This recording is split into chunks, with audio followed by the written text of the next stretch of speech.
तिलू रौतेली एक बार फिर मर रही है। तिलू रौतेली एक बार फिर हमसे बहुत दूर जा रही है। बचा लीजिए इस तिलू रौतेली को, बचा लीजिए इस गढ़वाल की बेटी को, बचा लीजिए इस उत्तराखंड की बेटी को।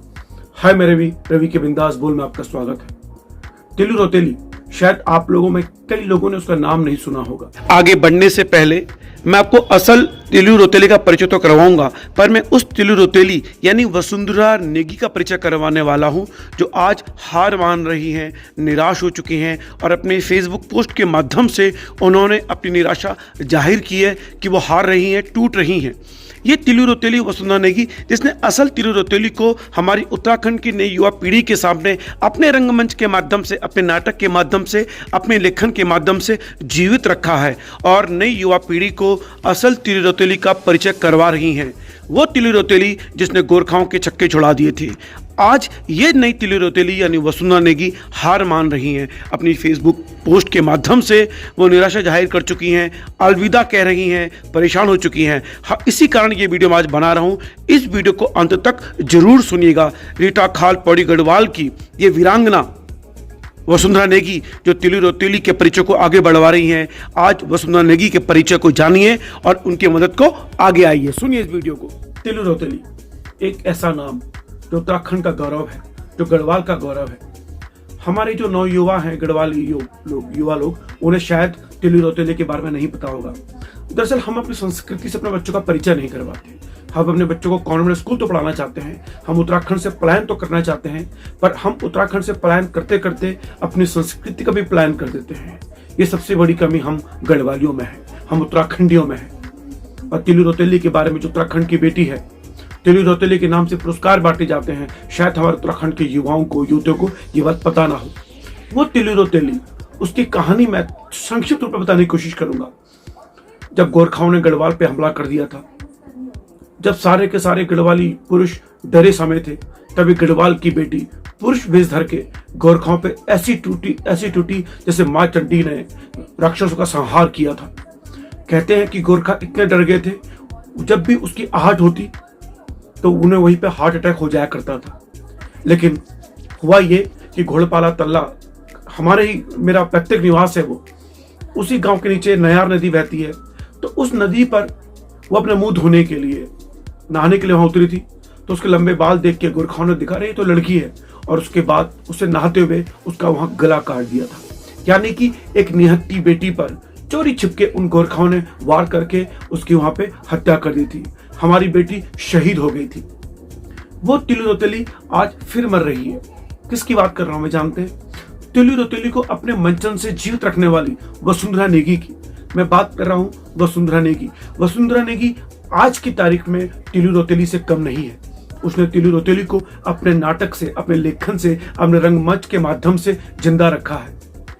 कई बार उसको, उसके आसपास के लोगों ने उसको आर्थिक मदद करने की कोशिश की, और दुखद स्थिति यह है कि आज उनके पति इस दुनिया में नहीं है, बच्चे हैं, उनको लेके आगे बढ़ रही है। देखिए इस पोस्ट में वो क्या कह रही है।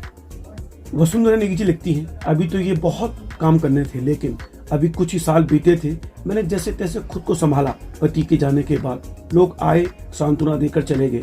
मुझे एहसान लेना गवारा ना था, क्योंकि ऐसा होता है अक्सर हमारे समाज में, लोग एक छोटी सी मदद करते हैं और सोशल मीडिया में लिखकर आपको हर वक्त बात बात पर एहसास जताते रहते हैं और आपको अंदर ही अंदर तोड़ देते हैं। खैर, मेरी जैसी स्वाभिमानी महिला के लिए गवारा ना था। कुछ लोग खुश भी हुए, चलो वसुंधरा रुक गई।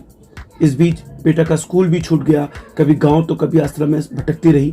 इस बीच एक सैली ने काफी मदद की। कमाल की बात ये रही, उत्तराखंड के किसी समाज से नहीं थी, ना ही उसने बड़ी बड़ी बातें की। पूरे लॉकडाउन उसने एक बड़ी बहन, एक माँ की तरह देखभाल की। लेकिन कब तक मैं उस पर बोझ बनती। इस लॉकडाउन में मैंने एक और लेखन को जन्म दिया। हर लेखन के पीछे मेरी एक लंबी यात्रा के दौरान एक दर्द भरा संघर्ष हमेशा रहा। तिलू की तरह ही मैंने टिंचरी माई पर शोध यात्रा की। खैर, टिंचरी माई नाटक पूरा हुआ। हमें पिछले 3-4 महीनों से इस पर कार्य भी कर रहे थे, लेकिन मेरे साथ यह हादसा हो गया और इस नाटक को रोकना पड़ा। जब मैंने गुरार तिलू रौतेली की जन्मस्थली में तिलू का मंचन किया, ठीक मंचन से एक हफ्ते पहले मेरा एक भयानक दुर्घटना में दोनों घुटने व रिब्स टूट गई। लेकिन मैंने मंचन नहीं रोका। स्टेरॉइड इंजेक्शन व कुछ दर्द निवारक इंजेक्शन लेकर मंचन को अंजाम दिया। हालांकि ये कोई समझदारी नहीं थी, और फिर बीच बीच में काफी शोधपूर्ण यात्राएं कि हाँ, ये अलग बात है, अपने कामों का बखान कुछ सालों में मैंने सोशल मीडिया पे नहीं किया, लेकिन अब मैं गिव अप कर चुकी हूँ।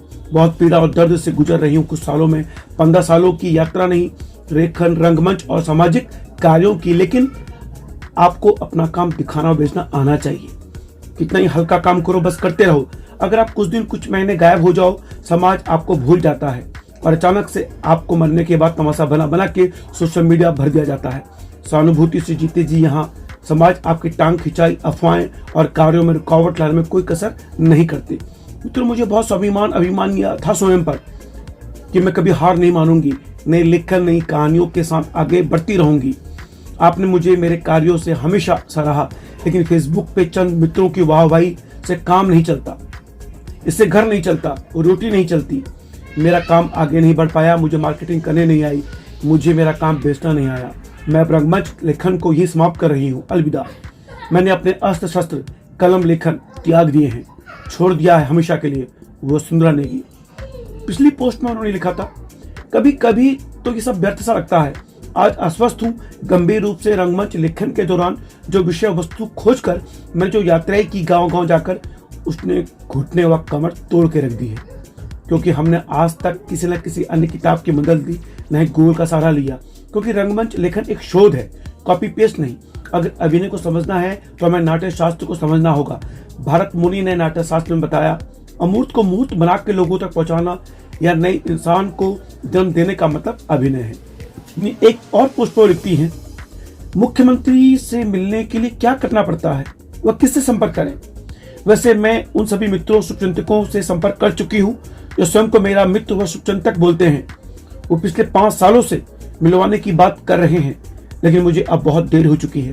शायद उन्हें इस देरी का इंतजार था, क्योंकि जो मेरा व मेरे किए कार्यों का नुकसान होना था हो गया।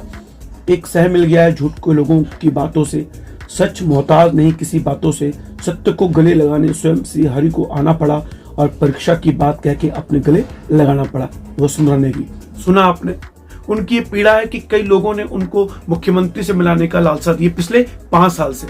देखिए, जब आप रंगमंच जैसे मुद्दों पे आगे बढ़ते हैं, पत्रकारिता जैसे मुद्दों पे बढ़ते हैं आगे ईमानदारी से, तो आपको आर्थिक सहायता की आवश्यकता पड़ती है। हमारे उत्तराखंड में सरकार ने, पता नहीं, मुझे नहीं पता कि किस तरह से वो रंगमंच कर्मियों को मदद करती है। कहा यह जाता है कि ये नई सरकार जो है मदद करती है। उत्तराखंड की संस्कृति को, परंपरा को जीवित रखने वाले लोग हैं, उसमें से वसुंधरा नेगी भी सबसे आगे है।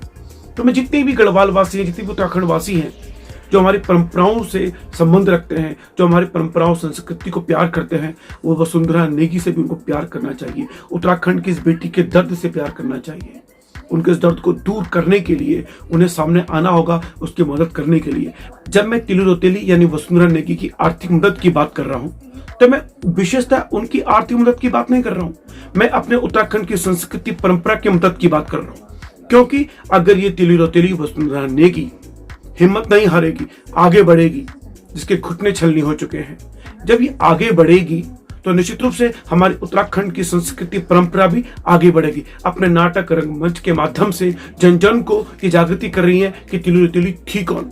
हमारे उत्तराखंड में तिलु रौतेली का पुरस्कार है, तो उस पुरस्कार की जो महत्व तभी तो सिद्ध हो पाएगा जब हम तिलु रौतेली के जन जन के लोगों को बता पाएंगे कि आखिर तिलु रौतेली कौन थी। तो ये तिलु रौतेली वसुंधरा नेगी जन जन रंगमंच के माध्यम से बता रही है। तो जब हम आर्थिक मदद के लिए कह रहे हैं, तो हम दरअसल अपनी संस्कृति को बचाने के लिए, हम अपनी परंपरा को बचाने के लिए, हम अपनी तिलु रौतेली के इतिहास को बताने के लिए आर्थिक मदद मांग रहे हैं। इसलिए ताकि ये तिलु रौतेली वसुंधरा नेगी आगे बढ़े, हमारी असली तिलु रौतेली जो शहीद हो गई, उसकी कहानी की उदंती बन के ना रह जाए। वो एक इतिहास जो बन चुका है, वो इतिहास हर उत्तराखंडी के नवयुवा की जुबान पे रहे। इसलिए हमें वसुंधरा नेगी, इस तिलु रौतेली की मदद करनी है। मैं उत्तराखंड सरकार से निवेदन करना चाहता हूँ कि इस तिलु रौतेली को मरने मत दीजिए। अपने ही लोग पीठ में छुरा भोंकने को तैयार बैठे हैं, सामने बड़ी बड़ी बातें, और मदद को कोई आके तैयार नहीं है। ये बेटी हार रही है, इसे हारने से बचा लीजिए। आपसे एक रिक्वेस्ट है, वसुंधरा नेगी तिलु रौतेली है और इस तिलु रौतेली को अब मत मरने दीजिए। आपने तिलु रौतेली के नाम से पुरस्कार तो शुरू किया है, लेकिन असल में जो तिलु रौतेली है उसकी आप मदद नहीं कर पा रहे, तो ऐसे पुरस्कार से क्या करना। तो मेरी उत्तराखंड सरकार के साथ साथ उत्तराखंड के लोगों से, खासकर वो लोग जो आर्थिक रूप से बहुत मजबूत हैं, इस तिली रोतेली यानी वसुंधरा नेगी की मदद के लिए आगे आए, उसे हौसला दें, उसे डूबने ना दें, उसे मरने ना दें, उसे हारने ना दें। इस बार तिली रोतेली हारनी नहीं चाहिए, इस बार तिली रोतेली मरनी नहीं चाहिए, उसकी शहादत बेकार नहीं जानी चाहिए। आपसे प्रार्थना है कि प्लीज सामने आए और इस तिली रोतेली की मदद को सामने आए। फिलहाल इस वीडियो को शेयर और लाइक जरूर करें, सिर्फ इसलिए नहीं कि चैनल को प्रमोट करना है, सिर्फ इसलिए कि आवाज जन जन तक पहुंचे। अगर आपको शेयर लाइक नहीं करना है मत कीजिए, लेकिन इस बेटी की आवाज अपने माध्यम से किसी भी स्तर तक पहुंचाए जरूर, वसुंधरा नेगी तिली रोतेली। फिलहाल इतना ही, अगर हो सके तो सरकार मदद कीजिए हमारी तिली रोतेली को, मत मरने दीजिए।